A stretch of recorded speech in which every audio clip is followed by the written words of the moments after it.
जय श्री श्याम भक्तों। माघ मास का पावन महीना चल रहा है और इस पावन महीने में हम कुछ भी दान पुण्य कथा भजन कीर्तन स्नान भी कर लेते हैं तो भी हमारे जीवन में करोड़ों करोड़ों गुना शुभता फल की प्राप्ति होती है। हमारे जीवन में अमोघ फल की प्राप्ति होती है। हमारे जीवन से 7 जन्मों के पाप नाश हो जाते हैं, ऐसा हमारे शास्त्रों में कहा गया है। माघ का महीना अमोघ महीना है। इस महीने में अगर हम सूर्य नारायण भगवान को जल भी अर्पित करते हैं तो भी हमारे जीवन से पापों का नाश हो जाता है, हमारे जीवन से दरिद्र नाश हो जाता है। अगर हम सूर्य भगवान के दर्शन भी कर लेते हैं तो हमारे नेत्र की ज्योति बढ़ती है। उगते हुए सूर्य को हम जल अर्पित करते हैं तो मानसिक शांति होती है। अगर सर में दर्द होता है तो भी वो दूर हो जाता है, ऐसा हमारे शास्त्रों में कहा गया है। आज हम माघ मास के 20वें अध्याय का पाठ का स्मरण करेंगे जो भगवान विष्णु को अति प्रिय है, भगवान शंकर को अति प्रिय है। बोलिए विष्णु भगवान की जय।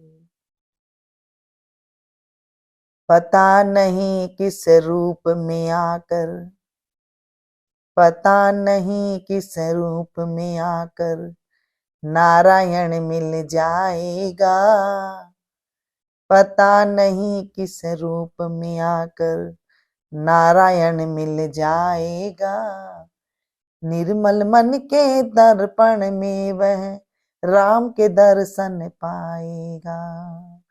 निर्मल मन के दर्पण में वह राम के दर्शन पाएगा, राम के दर्शन पाएगा। पता नहीं किस रूप में आकर नारायण मिल जाएगा। पता नहीं किस रूप में आकर नारायण मिल जाएगा।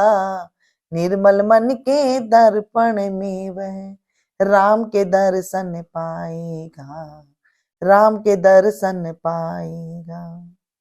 माघ का महीना अमोघ महीना है। हम किसी को कुछ दान करते हैं, जैसे गाय को, कुत्ते को, चींटी को, कौवे को, किसी को भी आप दान करते हैं, कोई गरीब आदमी को दान करते हैं तो वो ऐसे ही व्यर्थ नहीं जाएगा। इस महीने की अमोघ महीना है।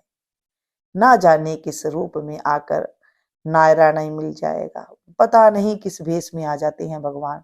हम किसी को भी चींटी दिखे तो चींटी को आप दान दे दीजिए, कौवा दिखे तो कौवा को आप कुछ ना कुछ रोटी के टुकड़े डाल दीजिए, कुत्ते को रोटी के टुकड़े डाल दीजिए, गाय को आप कुछ डाल दीजिए, तो हमारे जीवन से संकट कट जाते हैं।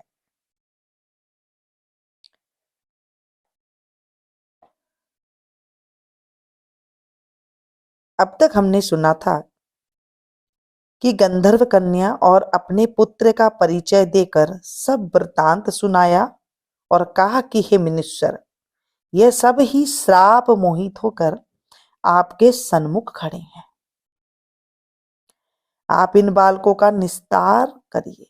जैसे सूर्योदय से अंधेरे का नाश हो जाता है। वशिष्ठ जी कहने लगे कि पुत्र के दुख से दुखी हुए वेद निधि ब्राह्मण के ऐसे वचन सुनकर लोमस ऋषि के नेत्रों में जल भर आया और वेद निधि से कहने लगे कि मेरे प्रसाद से बालकों को शीघ्र स्मृति पैदा हो, मैं उनका धर्म कहता हूं, जिससे इसका आपस का ज्ञान विलीन हो जाएगा। अब वेद निधि कहने लगे कि हे महर्षि, धर्म को जल्दी ही कहिए, क्योंकि श्राप की अग्नि बड़ी दुखदायक होती है, बहुत पीड़ादायक होती है। लोमस ऋषि जी कहने लगे कि यह सब मेरे साथ नियम पूर्वक माघ स्नान करे, अंत में यह श्राप से छूट जाएंगे। माघ स्नान से तो अच्छे से अच्छा पाप भी छूट जाता है। यह सब श्राप से मुक्त हो जाएंगे। मेरा यह निश्चय है, शुभ तीर्थ में माघ स्नान करने से साप का फल नष्ट हो जाता है। 7 जन्मों के पाप तथा इस जन्म के पाप माघ में तीर्थ स्थान पर स्नान करने से नष्ट हो जाते हैं। इस अच्छोद में स्नान करने से अवश्य ही मोक्ष की प्राप्ति होती है। राजसूर्य और अश्वमेघ यश से भी अधिक फल माघ मास का स्नान से होता है। माघ मास की कथा का श्रवण से होता है। माघ मास में अधिक से अधिक पुण्य करना चाहिए। अतएव संपूर्ण पापों का सहज में ही नाश करने वाला माघ स्नान क्यों न किया जाए।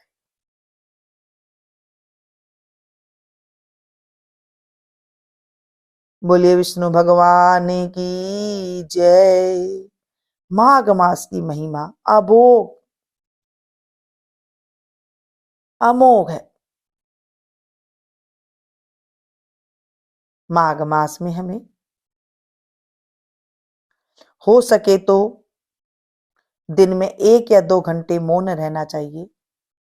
माघ मास में जब आप कथा का श्रवण करें, कोई भी चीज आप पास में रख सकते हैं। 1 कटोरी आटा रख लीजिए, दक्षिणा रख लीजिए, कुछ भी रख सकते हैं आप इनमें से। और आप कोई फ्रूट वगैरह रख सकते हैं, कोई सब्जी रख सकते हैं, जैसे गाजर वगैरह है वो भी रख सकते हैं। कुछ भी चीज रख लीजिए। उसके बाद उस चीज को आप दान कर सकते हैं।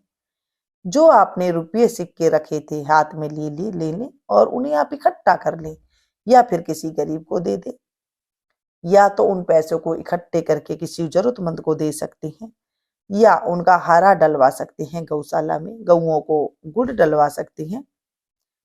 तो हमें अमोघ फल की प्राप्ति होती है। ऐसे थोड़ा थोड़ा सा हमारा हाथ से दान भी निकल जाता है और 1 महीना कैसे बीत गया ये भी पता नहीं चलता है।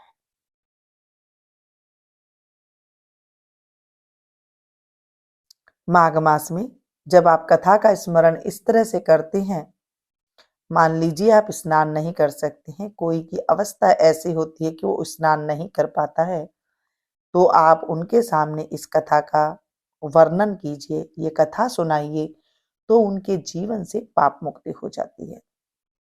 हाथ में जल लेकर पवित्र पवित्र पवित्र कह के अपने ऊपर छिड़काव कर लें, और उसके बाद आप ये कथा को दिन में किसी भी टाइम सुन सकते हैं। कोई जरूरी नहीं है कि आपको सुबह 5 बजे उठ के ही सुनना होता है। आपके पास टाइम नहीं है, आपके पास दिन में जब भी टाइम हो तो आप आराम से बैठ करके इस कथा का स्मरण करें और भगवान का नाम मन मन में अंदर अंदर जपते रहे। कथा सुनने के बाद भी आप अगर थोड़ी देर आंख बंद करके अपने गुरु का नाम है आपके पास तो उनका नाम स्मरण करते नहीं तो आंख बंद करके आप थोड़ी देर बैठे रहे शांति से, तो आप देखेंगे आपके जीवन में बहुत कुछ बदलाव होता है। क्योंकि माघ मास में जैसे कहा ना, कुछ भी करने से हमें मतलब मिलता ही मिलता है, पापों का नाश होता ही होता है। तो हम थोड़ी देर अगर बैठते हैं, इसलिए जब आप कथा का श्रवण करें तो थोड़ी देर आप भगवान के निमित्त रखें, उन्हें दें अपना पल, कुछ पल दें। ऐसे नहीं कि भगदड़ में आपने कहानी सुनी और फिर चल दिए, ऐसे नहीं है। आप ऐसा कुछ रखना नहीं चाहते हैं कथा के टाइम पे, तो आप हाथ में 2 दाने चावल के रख लीजिए और कथा सुनने के बाद उस जल को आप सूर्य नारायण को अर्घ दे सकते हैं। ऐसे भी कर सकते हैं, जैसे आपको अच्छा लगे वैसे कर ले। नहीं तो आप मन से भी ऐसे भी आप कथा का स्मरण कर सकते हैं। मन से पूजन जैसे करते हैं ऐसे आप बैठ करके कथा कर सकते हैं। कोई दिक्कत वाली बात नहीं है। जैसे आपको सुविधा लगे, सामर्थ्य हो, वैसे आप इस कथा का स्मरण कर सकते हैं। कथा कभी भी अकेले नहीं पढ़नी चाहिए, कथा कभी भी अकेले नहीं सुननी चाहिए।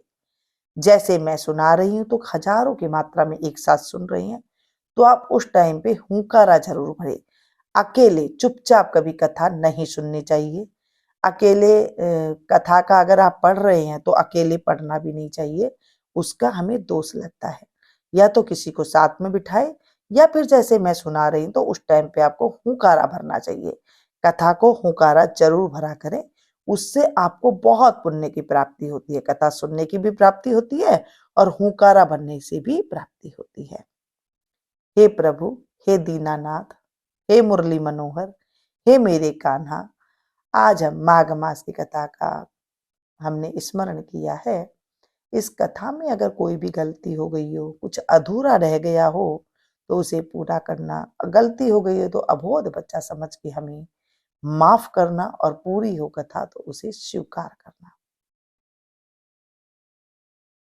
बोलिए विष्णु भगवान की जय।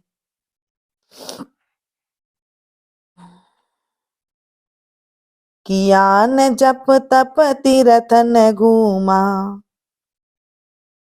किया न जप तप तीरथ न घूमा, अपने ही घर मिल गए मुझे तो शिव शंकर मिल गए, मुझे तो शिव शंकर मिल गए, मुझे तो शिव शंकर मिल गए। किया न जप तप तीर्थ न घूमा, किया न जप तप तीर्थ न घूमा, अपने ही घर मिल गए मुझे तो शिव शंकर मिल गए, मुझे तो शिव शंकर मिल गए, मुझे तो शिव शंकर मिल गए। तमेव माता च पिता तमेव, तमेव बंधु च सखा तमेव, तमेव विद्या द्रविणं तमेव, तमेव सर्वं मम देव देवं। पापं पाप कर्मां पापात्मा पाप संभव, त्राहिमां प्रार्थनातो सर्व पापो हरो हरो, त्राहिमां प्रार्थनातो सर्व पापो हरो हरो, त्राहिमां प्रार्थनातो सर्व पापो हरो हरो। शांब सदा शिवाय नमः। माघ मास के शुक्ल पक्ष की षष्ठी से अगर हम व्रत करते हैं, अगर किसी घर में दरिद्र है, दरिद्र नहीं निकल रहा है, तो माघ मास के शुक्ल पक्ष की षष्ठी से आरंभ करके प्रत्येक षष्ठी को, षष्ठी तिथि को एक भुक्त नक्त आयाचित या उपवास करके ब्राह्मण को भोजन कराए, और कटोरे में दूध, घी, भात और शक्कर भरकर प्रति षष्ठी को, यानी कि जो हर महीने की षष्ठी आती है उसको वर्ष पर्यंत 1 साल तक दान करें, तो उसके कुल में से दरिद्र दूर हो जाता है। ऐसा हमारे शास्त्रों में लिखा हुआ है, ऐसे स्कंद पुराण में लिखा हुआ है। बोलिए विष्णु भगवान की जय।